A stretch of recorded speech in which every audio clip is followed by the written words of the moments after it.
Hello and welcome back to another Warcraft video. So today I'm going to be talking about one of the new raid bosses that we're going to get. Now we won't actually fight this guy for quite a while because he's located inside Blackrock Foundry, and we're only going to get access to Blackrock Foundry a little bit after we defeat Hymal, a little bit like with, say, the Heart of Fear and Mogushan Vaults in Mists of Pandaria. Anyway, this boss is called Oregorger, and he's the second guy in Blackrock Foundry. It's an interesting enough fight, I suppose. It's got, well, the main phase and then the intermission phase, and there really is not a great deal of abilities going on. So, the actual room that the boss is located in is this weird kind of grid system. It reminds me a little bit of a kind of like, imagine a Bomberman thing, where there's just like a kind of this grid. It kind of reminded me of that, and then Pac-Man. You'll see what that's like actually from the second phase. Anyway, so in the first phase of the fight, you start off with Oregorger just being in the middle of the room, and he does a number of slightly interesting but honestly rather dull abilities, but I suppose they do actually result in some decent enough gameplay. So the first one that you'll see most clearly in the video is Wretched Blackrock. Basically, he just puts a void zone on the floor that you don't want to stand in. Now this thing hits for about 60 to 50k damage a second, so you definitely don't want to be anywhere near it. Basically, you just need to move out of it. And the next thing he does is Explosive Shard. Now this is a bit weird, so basically he throws a physical, like a shard at someone which does damage to someone when it hits them, and that stuns them. But then the shard will pulsate damage out every 1 second for 4 seconds, and then after 4 seconds, it'll explode doing some damage. Now the shards were not really something that I really had to deal with at all when I was in the range stack. We actually did this in a melee and a range stack. I'll talk more about the actual tactics in a bit. But yeah, that shard would basically just pulse about the place and you wouldn't stand in it. And then he also does Blackrock Barrage. This is basically just a thing which I think he usually does three casts, then he waits about 10 seconds, then he does 3 more casts of it. And each cast is 1.5 seconds and it is interruptible. But it does like 45,000 damage to everyone in the room, so you really do need to have a solid interrupt rotation going on. His final thing is Acid Torrent. Now this one is a bit strange. So he targets a random player. For an example, let's just say it's a ranged player, okay? So he targets me as the hunter, and he will throw this little blob of acid at me. Now, by the way, the tooltip isn't correct at the minute. Watcher actually said that they're going to be fixing it up, but he throws this little blob at me. Now, if that blob hits me instantly, it's going to do 500k to me, and it's just going to kill me.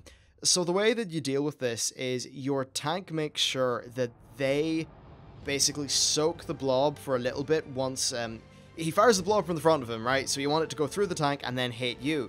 If the tank uses some mitigation before that blob hits them, and the blob hits them when they have mitigation up, then the acid blob isn't going to hit you for a crazy amount of damage and you'll survive.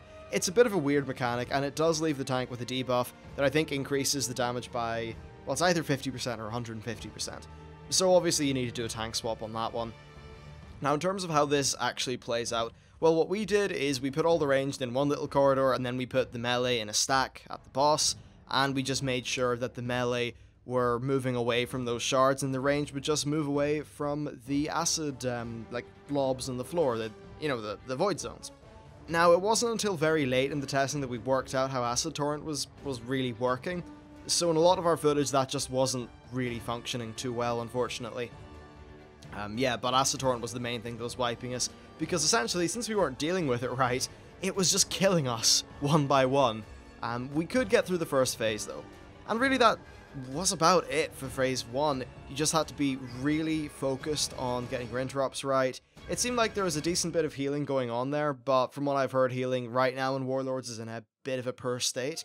So yeah, all that stuff was going on in the first phase. And really, it's not a particularly hard phase. We were able to down the phase once, and this boss doesn't get insanely powerful after, over time. It's just, you do the first phase, then the intermission, then the first phase again. You just keep on going until the guy's dead.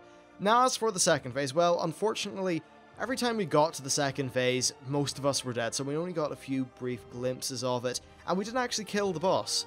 And by the time we'd worked out a really solid strategy, Blizzard actually ended the testing. It only lasted an hour. It was rather bizarre in that regard. But anyway, what he does is he essentially rolls up into a ball and he bounces around the room. Now, in the first phase, he starts off with 100 energy, and as he uses those abilities, he uses his energy.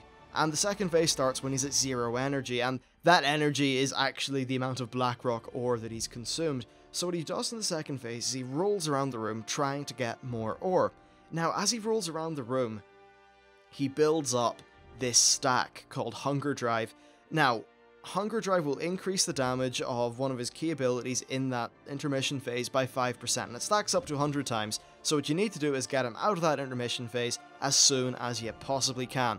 Now, what he does is when he rolls around the room, he basically goes up into a little ball and he moves really fast in a straight line, then he whacks into the wall. First of all, if he rolls over you, you're in a lot of trouble. You're probably just going to get yourself killed or something like that.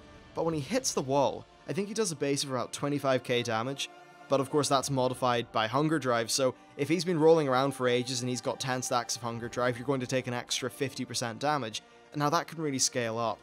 So then, how do we get him out of this phase? Well, we make sure he eats Blackrock ore, and thankfully, a whole bunch of these crates spawn, and these crates consume Blackrock ore. Now, if he just rolls over a crate, nothing's going to happen. You need to break the crate to get the ore out of the crate so that when he rolls over it, he's going to eat it. And once he's eaten his fill of ore, which is putting his energy bar back up to 100, he goes back into the middle of the room, and he starts off the next phase again. So that's basically it for this fight. In the first phase, you don't stand in the various kinds of crap. You ensure that you interrupt Blackrock Barrage whenever it comes up, and the tank makes sure that they have active mitigation up for Arcane, or not Arcane Torrent, what am I talking about, for Acid Torrent.